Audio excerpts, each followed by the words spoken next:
Halo semuanya, Assalamualaikum warahmatullahi wabarakatuh. Kembali lagi bersama saya Sofyan Munandi.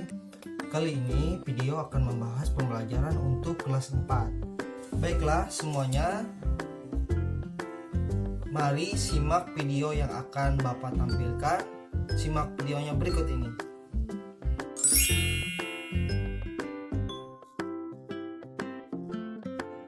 Nelayan bekerja mencari ikan di laut. Hasil tangkapan ikannya digunakan untuk memenuhi kebutuhan hidupnya sehari-hari. Mata pencaharian sebagai nelayan ditemukan di daerah pantai. Berbicara tentang nelayan mengingatkan kita pada cerita fiksi nelayan dan ikan mas.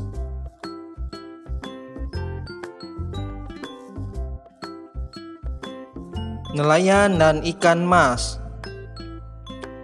Dalam sebuah kisah diceritakan ada sepasang suami istri yang sudah tua dan hidup sederhana. Sebut saja kakek dan nenek. Mereka tinggal di gubuk reot di tepi pantai. Untuk memenuhi kebutuhan hidup sehari-harinya, kakek bekerja sebagai nelayan. Nenek di rumah mengerjakan pekerjaan rumah.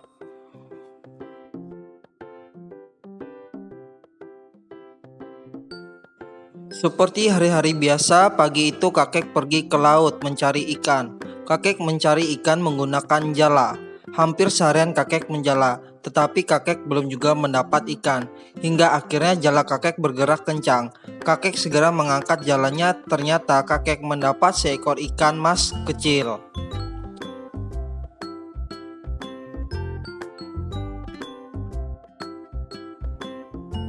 Alangkah terkejutnya kakek saat memegang ikan mas terdengar suara layaknya manusia. Suara itu berasal dari mulut ikan mas. Ternyata ikan mas hasil tangkapan kakek bisa berbicara. Ikan mas minta tolong kepada kakek untuk dilepas kembali ke laut. Sebagai imbalannya ikan mas akan memenuhi segala permintaan kakek. Akibat rasa kaget, tanpa berpikir panjang kakek langsung melepas ikan mas kembali ke laut tanpa mengajukan permintaan apapun.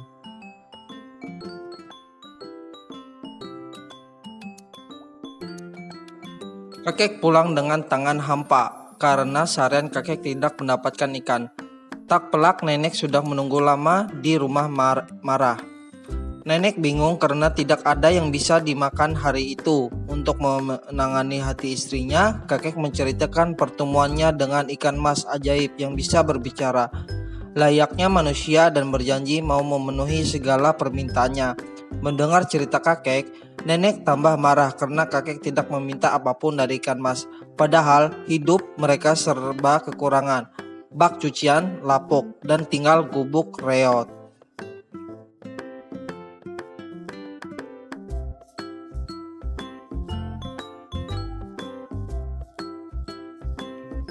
Nenek menyuruh kakek kembali ke laut dan mengajukan permintaan kepada ikan mas. Nenek menginginkan bak cucian yang baru. Akhirnya kakek kembali ke laut dan meminta bak cucian baru kepada ikan mas.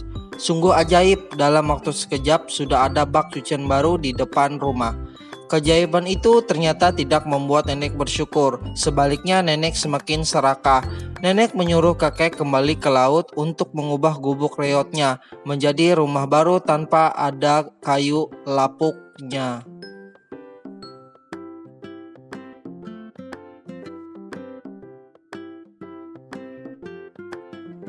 Kakek pun menuruti keinginan nenek. Kembalilah kakek ke laut menemui ikan mas dan menyampaikan keinginan istrinya.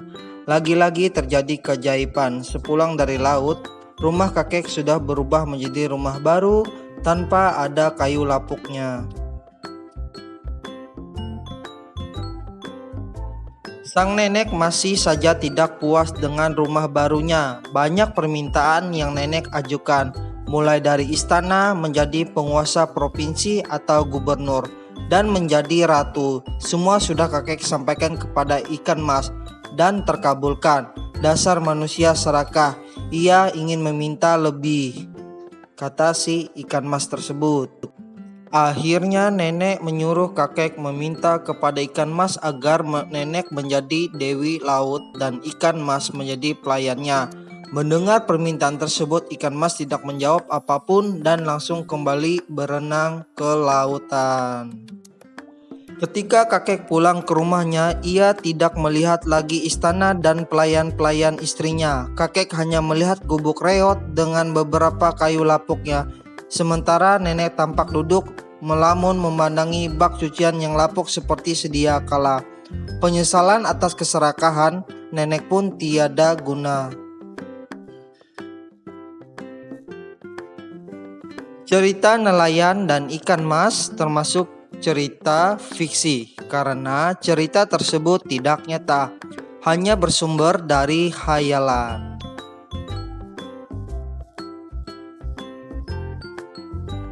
Tokoh-tokoh dalam cerita nelayan dan ikan mas yaitu si kakek nelayan, si nenek ikan mas ajaib. Sifat dari tokoh dalam cerita nelayan dan ikan mas adalah kakek yaitu penurut, nenek yaitu serakah. Hikmah apa yang bisa dipetik dari cerita nelayan dan ikan mas diantaranya? Yang pertama, kita hendaknya tidak serakah dan tidak melupakan masa lalu. Kedua, kita harus berani mengambil sikap menegakkan kebenaran. Sikap yang harus kita hindari agar kita bisa bersyukur atas nikmat Tuhan Yang Maha Esa. Yang pertama, congkak. Yang kedua, sombong. Dan ketiga, dusta. Dan yang terakhir keempat, durhaka terhadap orang tua. Tokoh adalah orang yang menggambarkan suatu peristiwa dalam sebuah cerita yang diperankan. Para tokoh dalam cerita memiliki peranan masing-masing yang berbeda satu tokoh dengan tokoh lainnya. Mari kita mengingat kembali mengenai tokoh dalam cerita fiksi.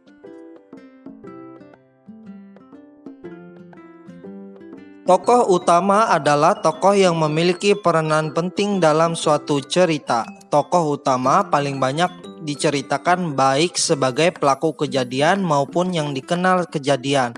Bahkan dalam novel-novel tertentu, tokoh utama senantiasa hadir dalam setiap kejadian dan dapat ditemui dalam tiap halaman novel yang bersangkutan.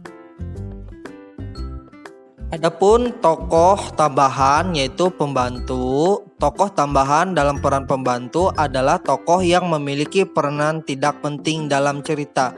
Kehadiran tokoh pembantu sekadar menunjang tokoh utama. Tokoh juga dapat dibedakan berdasarkan peran tokoh dalam sebuah cerita, yaitu tokoh protagonis dan antagonis. Yang pertama, tokoh protagonis adalah tokoh yang memiliki watak baik sehingga disenangi dan dikagumi pembaca. Tokoh ini adalah pelaku yang memiliki watak yang baik sehingga disenangi pembaca. Sedangkan tokoh antagonis adalah tokoh yang tidak disenangi pembaca karena perannya tidak sesuai yang didambakan pembaca. Tokoh antagonis ini menjadi penyebab timbulnya konflik dan ketegangan yang dialami oleh tokoh protagonis. Masyarakat Indonesia terdiri atas beragam karakteristik antara satu dengan yang lain. Karakteristik individu adalah perbedaan individu dengan individu lainnya. Karakteristik individu meliputi usia, ciri fisik, kegemaran, agama, suku, dan lain sebagainya. Banyak manfaat atas keberagaman karakteristik masyarakat Indonesia. Berbagai yang dimaksud sebagai berikut. Yang pertama, dapat belajar saling menghargai karakter setiap individu. 2.